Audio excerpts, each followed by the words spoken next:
আসসালামু আলাইকুম। এই যে আজকে আমরা ঘুরতে চলে যাচ্ছি নিয়াজকে নিয়ে। নিয়াজকে রেডি করলো নিয়াজের নানু। নিয়াজ নানুর সাথে কথা বলার চেষ্টা করছে।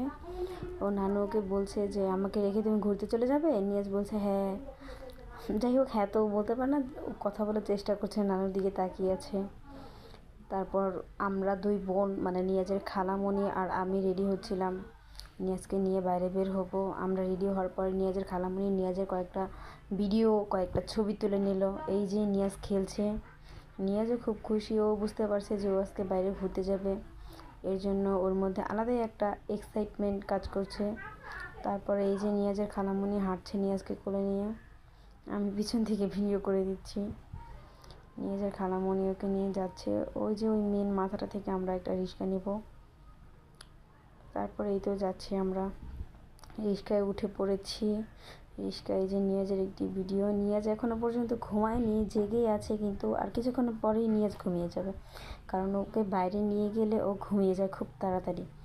আর রিক্সায় বা গাড়িতে উঠলে ওর ঘুম যেন আরও বেশি পায়। এই তো ঘুমিয়ে যাচ্ছে, এই যে চোখ ছোটো ছোটো হয়ে গেছে, চোখের পলকেই কেমন জানি হঠাৎ করে ঘুমিয়ে যাবে আমার ছেলেটা।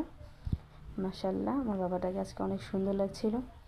তারপরে আমরা একটা জায়গায় পৌঁছালাম। তখন মনে হচ্ছিলো নিয়াজের গলা শুকিয়ে গেছে, ওকে একটু পানি খাওয়ানোর প্রয়োজন। তাই রিক্সাওয়ালা মামাকে বললাম আমাদেরকে একটা পানি কিনে দিতে। তখন রিক্সাটা রেখে উনি দোকানে গিয়েছিল, আমরা তখন একটা ক্লিপ নিয়ে নিলাম। তারপরে আবার রিক্সা চালু করলো, আমরা আবার আসলাম। নিয়াজ তখন প্রচণ্ড ক্ষুধা লেগে গেছে বাইরে, কারণে আমি ওকে খাওয়াতে পারিনি। ও তখন ভাত খাচ্ছিল আর ঘুম ভেঙে গেছে, চেয়েছিল। এই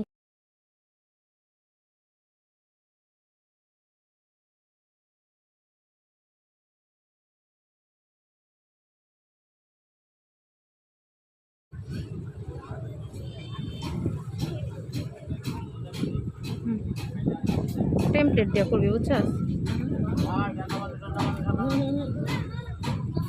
উঁচা করে লাইছি রে, কিন্তু ভালো লাগতেছে।